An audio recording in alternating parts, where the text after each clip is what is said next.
ঈদুল আজহার মাত্র 2 দিন আগে রাজধানীর মিরপুরের পূর্ব মণিপুরে ববির বাসায় এই চুরির ঘটনা ঘটে। দুর্বৃত্তরা জানালার গ্রিল কেটে ঘরে প্রবেশ করে নগদ অর্থ, একাধিক মূল্যবান ঘড়ি এবং প্রায় 35 থেকে 70 ভরি স্বর্ণালংকার নিয়ে যায়। পুলিশের কাছে দেওয়া অভিযোগ অনুযায়ী চুরি হওয়া সম্পদের আনুমানিক মূল্য 85,70,000 টাকা।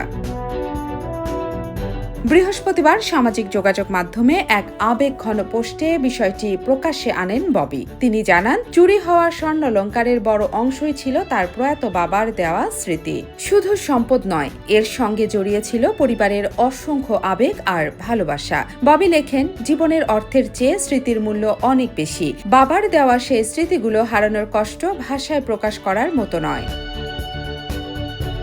ক্ষোভ প্রকাশ করে ববি বলেন, এই চোরদের সাধারণ চোর ভাবার কোনো সুযোগ নেই। এরা সংঘবদ্ধ, পরিকল্পিত এবং পেশাদার অপরাধী। মানুষের ঘাম ঝরানো কষ্টার্জিত সম্পদ মুহূর্তের মধ্যে লুট করে নিয়ে যায় আর রেখে যায় অসহায়ত্ব আর নিরাপত্তাহীনতা।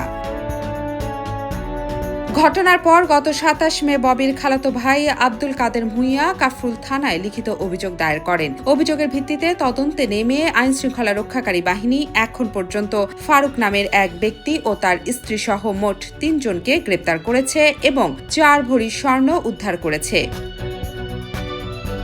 আইনশৃঙ্খলা বাহিনীর দ্রুত পদক্ষেপের প্রতি কৃতজ্ঞতা জানিয়েও ববি বলেন, এখনও তার অধিকাংশ সম্পদ উদ্ধার হয়নি। বাকি স্বর্ণালংকার দ্রুত উদ্ধার এবং অপরাধীদের যথাযথ শাস্তির জন্য সবার কাছে দোয়া চেয়েছেন তিনি।